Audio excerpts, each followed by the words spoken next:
Hey everyone, welcome to Queer Girl Straight Skates. My name is Shove, and this is a Shove takeover. Today we're going to talk about toe stops. What are they? And what's the difference between a bolt-on and an adjustable?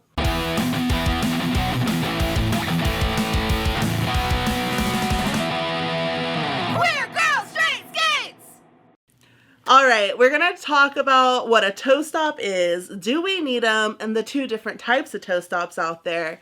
And also stay tuned for a little super secret thing that's a new product that Fat Femme Fatale has coming out. Woo, woo, woo, woo. Alright, toe stops. We got two different types. We got a bolt-on and this brighter than my hair skate, and we have an adjustable. But let's take it back to the simple things of what a toe stop is. A toe stop is a stop that you use your toes for. Sounds obvious, huh? So if you were like most people that roller skate now, we all used to blade because we're like, that's what's cool. Who cares about roller skates, right?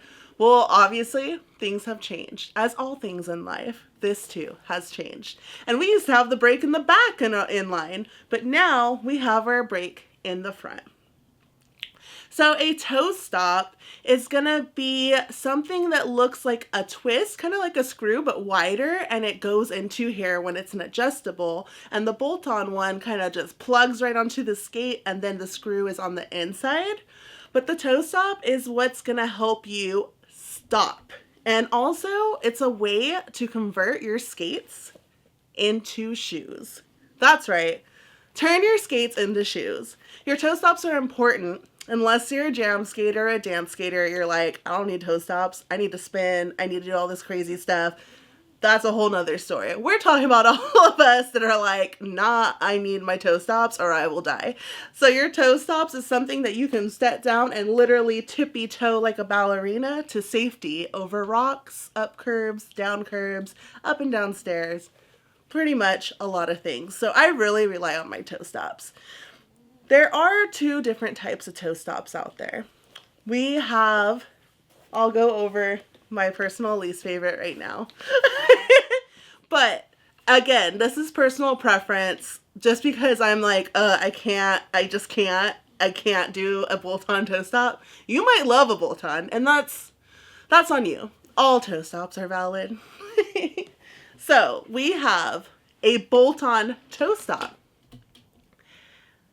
A bolt-on toe stop, if you can see, connects directly to the plate. It cannot go higher up from the ground. It cannot go lower to the ground. When you look in the middle, you'll see that there's a little hole right there. And that's where the screw goes. So if you have a bolt-on toe stop, a really good skate tool you'll need, besides your traditional Y3 tool or like a crab tool, is a screwdriver. Some tools do have like an extension of a screwdriver, and if you don't have a bolt-on, you're probably like, why do I need a screwdriver for my skates? It is for the bolt-on toe stop. All right, so when you have bolt-on toe stops, over time when you're doing all kinds of I don't know, if you're doing like toe stop tricks or you're just heavy on your toe stops at the park or you're doing turnaround toe stops, you're going to eventually go lower and lower. This will shave down. That happens to all toe stops. As it's shaving down, you now have more space between the ground and your plate, which means it might be harder for you to stop or to do those tricks because now you have so much room. It feels like you're on stilettos versus tennis shoes is the way I like to talk about having it up high versus low. So if you're someone that's like very particular, like me, this is why I have an issue with bolt-on, is I like to control the height. Not only because I like to have it a certain height for me to feel confident when I'm doing things on my toe stops, but also because the longevity of your toe stop will last longer.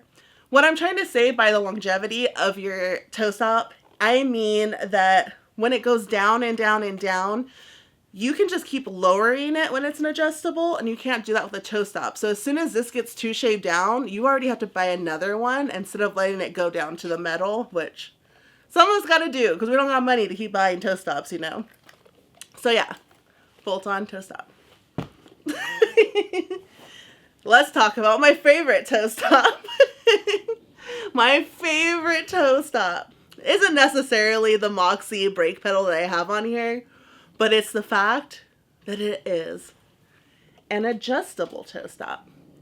So you'll notice a difference right away is the toe stop isn't right against the plate. You have an adjustable toe stop nut right here, and then you have a stem, which is really cute because this is like a flower, so it's literally a stem, you know? But with this, you can tighten it and you can loosen the nut, and you can pull this lower or push it in tighter, depending on where you want it to be. So I like to be able to have control of the height, because for me, when I do my toe stops, I do a 4-finger rule, where when I put the toe stop down on a surface, I want 4 fingers to be between the ground and my back wheel. And that's just like in Derby, they told me like, you should do it that way as a standard, but not necessarily for you. People in Derby might want them lower so they can be like super more agile, but I have that fear when I'm skating that like the toe stop's gonna clip something. Like there might be a little lump on the ground and it clips and I'm gonna fall. So that's why I don't do that. I like to have it like right in the middle. The adjustable toe stop I can make last longer, as I said, because as it's going lower and lower and lower, I can take this and put it down so the height stays the same. I don't have to worry about it getting worn down and then I have to replace it right away to keep that height that I want. So that's why I really like the adjustable toe stop. There's only 2 kinds of toe stops, and I don't know why that is. Maybe it's because, to be honest, it's really a simple thing. I don't think we need to get too crazy with them. So there are going to be different kinds of rubber that toe stops are made out of. And I'm not a scientist, so I can't tell you what kind of rubbers those are. All I know is some toe stops are more grippy than other. So if you want to know which kind of toe stop should be used for what, or what kind we love more at the Shovel House, put it below in the comments, and maybe Rebel will talk about the different kinds of toe stops she has tried and we have tried together, and maybe our favorite will become your new favorite. I like grippy toe stops, and some toe stops will be a little more slick. There's bigger ones, there's smaller ones. There's so many different kinds of toe stops out there. And that's a whole nother episode. This is just to be like, yo, toe stops, what are they good for? So when you get your skates, you're going to see that there's a toe stop on there. If you get like a Moxie skate, it'll usually, depending on the model, be like a Powerdyne, just simple black one. I call it a stiletto one because it's rounded and it's really small. Not particularly my favorite. And if you get usually lower cost skates like Impala, and I think some of the Kaya ones will have a bolt-on. I hate to really say that like you can tell the quality of a skate based on the toe stop. Sometimes that does ring very true, but not anymore, because there's so many new skate things out there that I'm starting to see adjustable toe stops on skates that are like not the safest. So I'm not saying that your skate sucks if you have a bolt-on, but with that being said, like let's say you're like, hey, I like my skate, but it has this bolt-on, and I hear you, Shove, and I hate this bolt-on. I want to get an adjustable. How do I put an adjustable toe stop on my skate that has a bolt-on? I'm sorry, you can't. It sucks, but you can't. Like, the reason you can't is because the plate is going to be built for an adjustable toe stop. So that screw that fits in there is not going to fit a toe stop, an adjustable toe stop. There's a different width, there's different millimeters, everything will be different. The only way would be to upgrade the plate. So you could take your skate and then get a different plate on here that will take another toe stop. But to be honest, like that's going to take a lot of money in its own. And I don't want to be like, just buy a new skate because you want a different toe stop. But it is something to go into, to think of, like, let's say you're watching and you haven't bought skates yet. I think we often just think about, is the skate cute? Like, is it a cute skate? Is it my favorite color? Like, oh, where can I take these skates? But we don't think about the hardware. We forget to think about, like, what kind of wheels are on there? Like, oh, are those good for me? What kind of toe stop?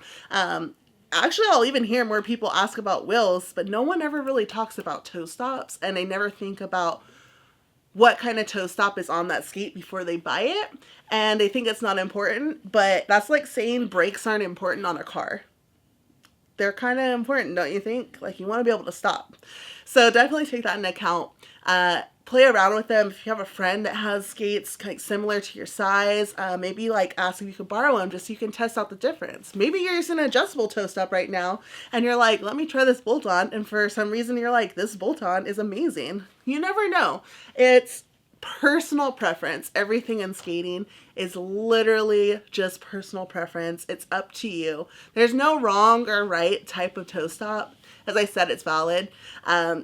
I just literally can't do a bolt-on, and that's where the term death before bolt-on came, which is my new design. So keep on watching to learn more about death before bolt-on. So I created death before bolt-on, which is a saying that came to me from one of my favorite sayings as a former barista, which is death before decaf. Which maybe you're still kind of lost and you're like, what does that mean? So death before decaf, the whole saying is, what's the point? Like, I'd rather die than not have caffeine, right? And so I saw my friend Heather of Project Pinup with a patch. We were talking about patches, and she had a patch board, and she had that death before decaf design, and I was like, man, that'd be cool, like, for a design with a toe stop, and it'll say death before bolt-on, because for me, I'm a control freak when it comes to my skates, and I love adjustable toe stops. I tried bolt-on and I hated it, so I was like, you know what, death before bolt-on. And if you don't like adjustable toe stops, this design's not for you, and I know I'm shutting out part of the market, but this is more about, like, for the people that were like, no, this is, we ride hard, we die hard for this adjustable toe stop. It's the little things. It's a little quirky design that I came up with that's not supposed to be taken seriously. Either you get it or you don't, but a lot of people were confused, so I figured I should make a little video about it so people could understand. I did the design in traditional tattoo art form because I originally wanted to get a tattoo that said death before decaf, and now I'm swaying my mind, like, do I get a death before bolt-on tattoo now? I don't know. Maybe I get both. But I really wanted to keep that, like, Americana traditional tattoo design. So I have, like, the traditional rose on there and the banner, and I took a literal adjustable toe stop and, like, drew that on there. And I think at first people, when they do see the design, are like, is that a toe stop? Like, like, what is that? And I'm like, yes. And it's funny because when I show it to, like, skaters that have a little more experience, they get it right away and they're like, this is hilarious. And when newer skaters say it, they're like, I don't get it. Don't you want toe stops? And I'm like, no. There are two types of toe stops, and you need to, there's a big difference between the two. And I hate one. So that's all it means. It's very simple. There's not more to that.